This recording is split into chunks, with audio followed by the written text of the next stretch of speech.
ನಿವೃತ್ತ ಡಿಜಿಪಿ ಓಂ ಪ್ರಕಾಶ್ ಕೊಲೆ ಕೇಸ್ಗೆ ಇದೀಗ ಟ್ವಿಸ್ಟ್ ಸಿಗ್ತಾ ಇದೆ. ತಂದೆಯ ಭೀಕರ ಕೊಲೆಗೆ ಪುತ್ರಿಯಿಂದಲೂ ಕೂಡ ಸಾಥ್ ನೀಡಲಾಗಿದೆಯಾ ಅನ್ನುವಂತ ಒಂದು ಅನುಮಾನ ಹುಟ್ಟುಕೊಳ್ತಾ ಇರೋದು. ಪುತ್ರಿ ಪತ್ನಿಯನ್ನ ವಶಕ್ಕೆ ಪಡೆದು ಪೊಲೀಸರು ವಿಚಾರಣೆಯನ್ನ ನಡೆಸ್ತಾ ಇದ್ದಾರೆ. ನೋಡಿ, ಈ ಪ್ರಕರಣ ಸಹಜವಾಗಿ ನಾನಾ ರೀತಿಯಾದಂತ ಅನುಮಾನಗಳಿಗೆ ಕಾರಣವಾಗಿತ್ತು.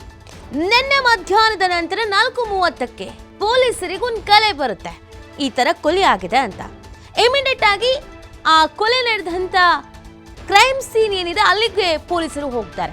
ಒಂದಷ್ಟು ಸಾಕ್ಷಿಗಳನ್ನ ಕಲೆ ಹಾಕ್ತಾರೆ, ವಿಚಾರಣೆಯನ್ನ ಮಾಡ್ತಾರೆ. ಮೊದಲಿಗೆ ಪತ್ನಿಯಿಂದಲೇ ಕೊಲೆ ಆಗಿರಬಹುದು ಅನ್ನುವಂಥ ಶಂಕೆ, ಅನುಮಾನ ವ್ಯಕ್ತವಾಗುತ್ತೆ. ಇದೀಗ ಈ ಪ್ರಕರಣದಲ್ಲಿ ಪುತ್ರಿಯ ಸಾಥ್ ಕೂಡ ಇದೆಯಾ ಅನ್ನೋ ಪ್ರಶ್ನೆ ಹುಟ್ಕೊಳ್ತಾ ಇದೆ. ಪತ್ನಿ ಪಲ್ಲವಿ, ಪುತ್ರಿ ಕೃತಿಯನ್ನ ವಶಕ್ಕೆ ಪಡ್ಕೊಂಡಿದ್ದಾರೆ ಪೊಲೀಸರು. ವಶಕ್ಕೆ ಪಡೆದು ಡಿಸಿಪಿ ಸಾರಾ ಫಾತಿಮಾ ವಿಚಾರಣೆಯನ್ನ ಮಾಡ್ತಾ ಇದ್ದಾರೆ. ಪ್ರಕರಣದಲ್ಲಿ ಓಂ ಪ್ರಕಾಶ್ ಮಗಳ ಪಾತ್ರದ ಬಗ್ಗೆ ವಿಚಾರಣೆಯನ್ನ ಮಾಡಲಾಗ್ತಾ ಇದೆ. ಸದ್ಯ ಮಹಿಳಾ ಸಾಂತ್ವನ ಕೇಂದ್ರದಲ್ಲಿದ್ದಾರೆ ತಾಯಿ ಮಗಳು. ಆಸ್ತಿ ವಿಚಾರಕ್ಕೆ ಓಂ ಪ್ರಕಾಶ್ ಕೊಲೆ ನಡೆದಿರುವಂತ ಶಂಕೆಯನ್ನ ವ್ಯಕ್ತಪಡಿಸಲಾಗ್ತಾ ಇದೆ. HSR ಲೇಔಟ್ ಪೊಲೀಸ್ ಠಾಣೆಯಲ್ಲಿ ಇದಕ್ಕೆ ಸಂಬಂಧಪಟ್ಟಂತೆ ಪ್ರಕರಣ ದಾಖಲಾಗಿದೆ. ನಿಜವಾಗ್ಲೂ ಈ ಒಂದು ಕೊಲೆ ಪ್ರಕರಣ ಸಹಜವಾಗಿ ಇಡೀ ರಾಜ್ಯದ ಜನರ ಚಿತ್ತವನ್ನ ನೆಟ್ಟುವಂತೆ ಮಾಡಿತ್ತು. ಯಾಕಂದ್ರೆ ಒಬ್ಬ ನಿವೃತ್ತ IPS ಆಫೀಸರ್ ತಮ್ಮ ವೃತ್ತಿ ಜೀವನದಲ್ಲಿ ಅದೆಷ್ಟೋ ಮರ್ಡರ್ ಕೇಸ್ಗಳನ್ನು ಸಾಲ್ವ್ ಮಾಡಿರ್ತಾರೆ. ಯಾರು ಕೊಲೆ ಮಾಡಿದ್ದು, ಏನು ಎತ್ತ ಅಂತ ತನಿಖೆಯನ್ನು ಮಾಡಿ ಆರೋಪಿಗಳನ್ನು ಬಂಧಿಸಿರ್ತಾರೆ. ಆದರೆ ಸ್ವತಃ ನಿವೃತ್ತಿ ಜೀವನದಲ್ಲಿ ಅವರೇ ಕೊಲೆ ಆಗ್ಬಿಡ್ತಾರೆ, ಮರ್ಡರ್ ಆಗ್ಬಿಡ್ತಾರೆ ಅಂತ ಅಂದರೆ ಎಂಥವ್ರಿಗಾದ್ರೂ ಆಶ್ಚರ್ಯ ಆಗುತ್ತೆ. ಒಬ್ಬ ಪೊಲೀಸ್ ಆಫೀಸರನ್ನು, ಅದರಲ್ಲೂ IPS ಆಫೀಸರ್ ಆಗಿದ್ದವರನ್ನು ಹೆಂಗೆ ಕೊಲೆ ಮಾಡೋದಕ್ಕೆ ಸಾಧ್ಯ ಅಂತ. ತಮ್ಮದೇ ನಿವಾಸದಲ್ಲಿ ಕೊಲೆಯಾಗಿ ಬೀಳ್ತಾರೆ ಅಂದರೆ ಅದರಲ್ಲೂ ನೀವು ಅವರನ್ನು ಗಮನಿಸ್ತಾ ಇರ್ಬೋದು, ಅಜಾನುಭಾವ. ಇಂಥವ್ರನ್ನೇ ಹೇಗೆ ಕೊಲೆ ಮಾಡೋದಕ್ಕೆ ಸಾಧ್ಯ ಅನ್ನೋದೊಂದು ಪ್ರಶ್ನೆ ಹುಟ್ಕೊಳ್ಳುತ್ತೆ. ಸೊ ಆ ನಿಟ್ಟಿನಲ್ಲೇ ಪೊಲೀಸರು ತನಿಖೆಯನ್ನು ಪ್ರಾರಂಭಿಸ್ತಾರೆ. ಮೊದಲಿಗೆ ಡೌಟ್ ಬರೋದೇ ಇವರ ವೈಫ್ ಮೇಲೆ.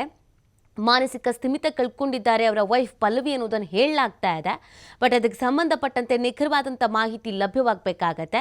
ಮನೆಯಲ್ಲಿ ಯಾವ್ಯಾವ ವಸ್ತುಗಳು ಸಿಕ್ಕಿತ್ತೋ ಅದೆಲ್ಲವನ್ನ ವಶಕ್ಕೆ ಪಡ್ಕೊಂಡಿದ್ದಾರೆ. ಸುಮಾರು 8ರಿಂದ 10 ಕಡೆಯಲ್ಲಿ ಚುಚ್ಚಿ ಸಾಯಿಸಿದ್ದಾರೆ ಅನ್ನೋದನ್ನು ಹೇಳಲಾಗ್ತಾ ಇದೆ. ಕುತ್ತಿಗೆ, ಎದೆ, ಹೊಟ್ಟೆ, ಕೈ ಭಾಗಗಳಿಗೆ ಗಾಯ ಆಗಿದೆ ಅನ್ನೋದು ಗೊತ್ತಾಗ್ತಾ ಇದೆ. ಮನೆಯಲ್ಲಿಯೇ ಪ್ರಾಣ ಬಿಟ್ಟಿದ್ದಾರೆ ಅನ್ನೋದು ಕೂಡ ಗೊತ್ತಾಗ್ತಾ ಇದೆ. ಅಂದರೆ ಪಕ್ಕಾ ಪ್ಲ್ಯಾಂಡ್ ಆಗಿ ಇದನ್ನು ಮಾಡಲಾಗಿದೆ ಅನ್ನೋದನ್ನು ತನಿಖೆಯ ಸಂದರ್ಭದಲ್ಲಿ ಹೇಳಲಾಗ್ತಾ ಇದೆ. ಮನೆಯಲ್ಲೇ ಸಿಕ್ಕಂಥ ಚಾಕು, ಅಲ್ಲೇ ಸ್ಥಳದಲ್ಲಿ ಸಿಕ್ಕಂಥ ಕೂದಲು, ರಕ್ತ, ಇದೆಲ್ಲದರ ಸ್ಯಾಂಪಲನ್ನು ಇದೀಗ ವಶಕ್ಕೆ ಪಡ್ಕೊಂಡಿದ್ದಾರೆ. ನೋಡಿ, ಇವರು ರಾಜ್ಯದ 38ನೇ DG-IGP ಆಗಿ ನಿವೃತ್ತಿ ಜೀವನವನ್ನು ಸದ್ಯ ಕಳೀತಾ ಇದ್ರು. ನಿವೃತ್ತ ಜೀವನ ಅಂತ ಅಂದರೆ ಅದೊಂದು ರೆಸ್ಟ್ ಮಾಡಿಕೊಳ್ಳುವಂಥ ಕಾಲ ಅಂತ ಹೇಳ್ತಾರೆ. ಆದರೆ ನಿವೃತ್ತ ಜೀವನ ಇಷ್ಟು ಬರ್ಬರವಾಗಿ ಹತ್ಯೆ ಆಗುವಂತೆ ಮಾಡುತ್ತೆ ಅಂತ ಸ್ವತಃ ಓಂ ಪ್ರಕಾಶ್ ಕೂಡ ಭಾವಿಸಿರಲಿಲ್ಲ ಅಂತ ಕಾಣುತ್ತೆ. ಪತ್ನಿ ಪಲ್ಲವಿ ಪ್ರೀತಿಸಿ ಮದುವೆ ಆಗಿದ್ದಂಥ ಜೋಡಿ ಇವರದ್ದು. ಮಕ್ಕಳು, ಸಂಸಾರ ಎಲ್ಲವೂ ಚೆನ್ನಾಗಿತ್ತು. ಮಗ ಮತ್ತು ಮಗಳು, ಮಗನಿಗೆ ಮದುವೆ ಆಗಿದೆ. ಸೊ ಎಲ್ಲ ಚೆನ್ನಾಗಿರುವಂಥ ಸಂದರ್ಭದಲ್ಲೇ ಈ ಥರದೊಂದು ಮರ್ಡರ್ ಯಾಕಾಯಿತು ಅನ್ನೋದು ಸಹಜವಾಗಿ ಹುಟ್ಕೊಳ್ಳುವಂಥ ಪ್ರಶ್ನೆ ಆಗಿದೆ. ಈಗ ಆ ಆ್ಯಂಗಲ್ಗಳಲ್ಲಿ ತನಿಖೆಯನ್ನು ನಡೆಸಲಾಗ್ತಾ ಇದೆ. ಫ್ಯಾಮಿಲಿಯಲ್ಲಿ ಒಂದಷ್ಟು ಡಿಸ್ಟರ್ಬೆನ್ಸ್ ಇತ್ತು ಅನ್ನೋದನ್ನು ಕೂಡ ಹೇಳಲಾಗ್ತಾ ಇದೆ. ಯಾವುದೂ ಸರಿ ಇರಲಿಲ್ಲ ಅನ್ನೋದ್ರ ಬಗ್ಗೆಯೂ ಕೂಡ ಈಗ ತನಿಖೆಯ ಸಂದರ್ಭದಲ್ಲಿ ಮಾಹಿತಿ ಗೊತ್ತಾಗ್ತಾ ಇದೆ.